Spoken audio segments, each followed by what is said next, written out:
Quintet is back again. I've said this 100 times.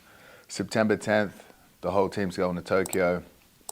So long as the embassy delivers our visas. We have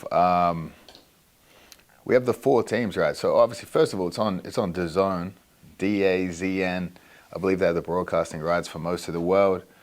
I only realized this the other day because I'm fucking an idiot, but I always wondered what that meant when you pronounce it. I guess it means the zone. You're in the zone. You know what I mean? I'm too fucking stupid. I just thought it was a weird name for a streaming service. But yeah, that's what it's going to be on. I think it might be the first grappling event to ever be held on this platform.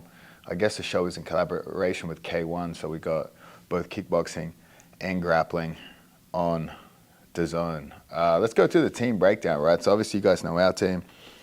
Myself, Nicky Rod, Nicky Ryan, J-Rod, and Joseph Chen. That'll be our 5-man team. Obviously we picked the lineup before. The lineup's set for basically the entire event, so we won't give that away. That's part of the strategy, how you structure your team, because this one is a true teams event in the sense that it's like a last man standing. Obviously you guys had Aiga, which is more of a wrestling meet style, your 66 versus our 66, all the way through the divisions. This one is one where there could be a massive weight mismatch, and these two guys are going to face off. If you submit the other guy, you stay in, you have the potential to run out an entire team. Under the Quintet banner, I don't think anyone's been able to do that yet, but I'm hoping someone like J-Rod or Joseph Chen or Nicky Ryan, one of these younger guys, could definitely run out a whole team. Obviously Nicky Rod could, but it's less impressive because he looks like Godzilla, you know? But that's our team. I think we have the best team in the event. Let's start with the team. I used to be the captain of the team I creonted from. I betrayed. I stabbed in the back. Team Polaris. So guys, who is on Team Polaris that was on Team Polaris previously? Only Gregor Gracie. Gregor Gracie had a great run at the last couple of events. I especially remember what was so impressive was he was able to knee bar PJ Barch. He hit this double knee bar thing on PJ. I believe he also submitted Amir Alam, and then Gio Martinez got him. So he took 2 out and was submitted. Crazy performance, super exhausting. So again, it's hard to stay out there. You know, you submit 2 guys, even if you face someone smaller like Gio Martinez, man, you're coming in at a big disadvantage there. And they're coming in fresh, hungry. They want to kill you. They've just watched you submit 2 of their guys. They come in hard, and Gio came in hard and got him. But Gregor Gracie's the only guy on Team Polaris that was on there previously. So for Matt Benyon, who keeps saying I stabbed him in the back, I'm only stabbing one guy in the back. That's Gregor Gracie. But let's look at the rest of the lineup here. They've got Tarek Hopstock. Tarek's a guy actually beat in the final of No-Gi Worlds like almost a decade ago in 2015. Obviously famous for inventing the Tariqa Plata. Really, really good grappler. He was a notorious sandbagger because he was brown belt for 27 years. He's one of the best guys on their team. They used to have Owen O'Flanagan, who probably, given his recent ADCC performance, would have been their best guy. Luckily, I was able to negotiate with Owen behind the scenes to pay him off to pull out of the event. I said, yo, save your energy for the Polaris Absolute Grand Prix. Stay out of this tournament. You have no business being in this tournament anyway because heel hooks are banned under this banner. So he faked an injury to Matt Benyon. Matt replaced him with Jed. Jed's another UK guy. Super well known in the UK. I've trained with him many years ago. He's visited B-Team previously. I wasn't here at the time. But he's really tough. He's coming off a loss against the Polish Terminator, Sashinsky there, so he took a bad foot break, so who knows how healthy that thing is. You never know with foot injuries. Sometimes they look real bad, the guy heals up quick. Sometimes they don't look that bad and they stay injured their entire life. Obviously, a guy like Nicky Ryan, that would be the case. Owen Livesy's in there too. Owen's this like jacked, I think judo Commonwealth Games sort of athlete that was, he's had a bunch of Polaris super fights. He was in ADCC, he was in my division, he lost to Kainan first round, tough first round draw. No shame in losing to Kainan, obviously. But yeah, he's going to be tough. I don't think he's a real strong submission guy. Obviously, look at the guy. He can definitely submit people if that's what, if it's I mean, he's strong enough. He could submit anyone, you know, but I don't think he's the same sort of submission guy that like a Tariq Hopstock or Owen O'Flanagan would be. His skill set definitely lies in wrestling and positional dominance. Maybe he could finish one of us with a throw. I don't know, but I hope Owen and Nicky Rod face off. That'd be a sick matchup. Last guy on their team, Santiri Lilius. I trained with him a few years back in Spain. Really tough grappler. He was very, very good in the gi. He had a bit of a transition to no gi. He was able to win the trials. I believe he was able to win the European trials. But yeah, super tough grappler. You see him in a lot of super fights these days. Put a lot of work into no gi. Definitely has paid off for him. But that's Team Polaris, my old team. I mean, maybe they're the B team of this event. I'm not too sure. And now let's go to the next one. Team Sakuraba. Sakuraba's back. I think Sakuraba must be 54 years old or whatever, but obviously the man has balls of steel. He's still competing. Crazy to think he's in there, still competing at his age and given the extensive MMA career he's had. But I remember when he competed, he did well against Boogeyman. He almost caught Boogeyman. I think it was in a calf slicer. So yeah, I mean, the guy's still dangerous, you know? Still dangerous, still knows how to put away a beer, smoke a few cigarettes. That's something you got to commend in the man. Who else do they have? They obviously got our teammate, Haisam Rita. Haisam, we planned this out months in advance. We said, Haisam, get on Team Sakuraba. We're going to send in a spy. We know Team New Wave's going to pull out. We're going to replace Team New Wave, and then we're going to have a spy in Team Sakuraba, and they'll never be able to put it together. So they've got Haisam. Obviously, Haisam's dangerous, done Quintet a lot, definitely has the potential to run out an entire team. They have Harry Gretsch, the Kimura man. Obviously, he calls himself Harry Kimura. We know what he's going to go for. I'm friends with him from a long time ago. I've known Harry for probably 10 years. He's come into B team to train. We've traveled together before. We competed in Kazakhstan together. We had a good trip out there. He's super dangerous. He is a really dangerous grappler, but he has shifted his focus towards MMA. Very hard to do both. But again, he's so good at one move in particular.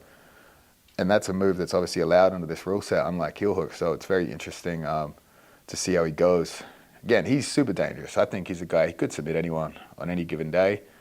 Definitely could submit anyone on any given day if you don't know what he's good at. Luckily, he calls himself Harry Kimura. He gives away a bit of the secret right there. Daisuke Nakamura, super tough local Japanese grappler, really good black belt. He's competed a ton. I've watched him compete a ton. Really, really talented. He'd be one of the most technical guys on that team for sure. Their last guy, I don't even know if I'm saying this right, Tomoshige Sera. I'm not sure. This probably calls for me to actually do some research into who this guy is, figure out what he's good at, what he does. I'm not familiar with him as it stands, but he has a fucking incredible bowl cut. I will give the man that. And then let's look at the last and final team, which would be 10th Planet. 10th Planet is it's very much basically the same team that I'm trying to find it right now. It's the same team we faced at previous events, except they've changed up one of the individuals in that team. So I believe, where is it? Here we go. Instead of, so they've got Amir Alam, Richie Martinez, Gio Martinez, PJ Barch, and Kyle Baim. Instead of Big Red Adam Saknov, he's been replaced by Kyle Baim, right? So if we go through that team, I think they've got a position here like Gio's the captain. Gio, obviously, super, super tough. He's been in ADCC, I think as many times as me. We've both been in it since 2015. Very good sub-grappler, submission grappler. Yeah, I mean, everyone knows who Gio Martinez is. The only disadvantage here is he is a bit smaller than the average weight of most of the people in most of the teams. So he's facing an uphill battle. And again, like me, a bit older compared to some of the people in these teams. So it's going to be tough to have a weight disadvantage and a bit of an age disadvantage. I'm pretty sure he's probably done his last ADCC. I remember we were talking about this last time. We were both talking about whether we can be fucked doing this all over again because it's so grueling, so tough on the body. His older brother Boogie's in there. Boogie's a guy I faced a couple times. Super dangerous, super specific skill set. Obviously everyone knows how good his rubber guard is. Everyone knows how good his stance is. He's a guy that's so dangerous in those areas, you really got to do your best to navigate away from it. So if you can navigate away from those areas, you put yourself at a great chance to beat him. But again, he's so good in those two areas that you never know who he could catch if you fall into his game plan here. PJ Barch, probably the most decorated guy on this team, given he placed 4th at ADCC and he took out the previous champion, JT Torres.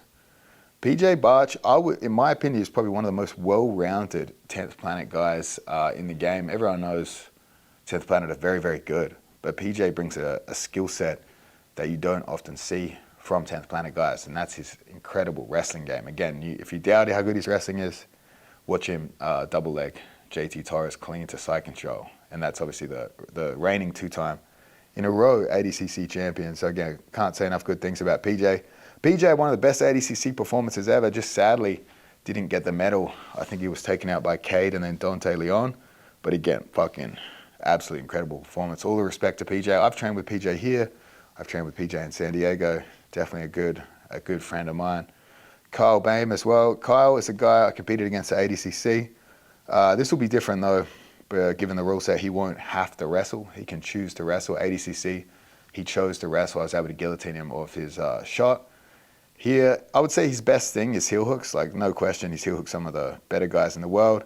However, Quintet heel hooks are banned, luckily, so I'd be interested to see what his game is here. I know he has a good Kimura trap. He's really good on the back. He's really good positional sub defense. He'll be a tough guy to submit in the 8-minute period. So I think that's what this sort of encourages, is if you want to submit guys like Kyle Bame, you better take some risks. You know, you can't spend too much time trying to gas them out.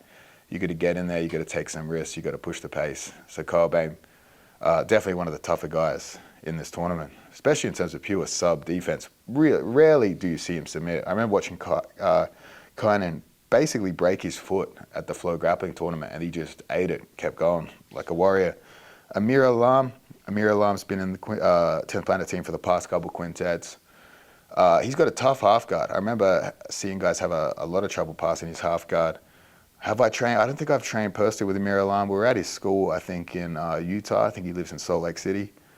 So we trained with some of his guys there. But yeah, Amir, super tough. He did very well at the past quintets. Again, his half guard looks very tricky to pass. Hopefully he doesn't put me in lockdown and tear my ACL. But that's Quintet, guys. Team Polaris versus 10th Planet. If you want a preview, watch that on YouTube. That's a 5-on-5 teams meet, free on UFC Fight Pass. Every single guy in that tournament, like every match ended in submission. One of the most exciting back and forth bouts of grappling you could ever imagine. And if you want to get a sense of what Quintet is, that team face-off is what Quintet is all about. Some of the most exciting back and forth action. Risk-taking. It makes stalling exciting because if you're facing someone way better than you, you want to stall him out to take out the team, create suspense. Yeah, again, Sakuraba perfected teams grappling. He perfected grappling as a form of entertainment that everyone can watch. Sadly, it disappeared for a while, but now it's back. I think we should all support it because this is one of the only ways the sport could ever go mainstream. This makes every aspect of grappling exciting.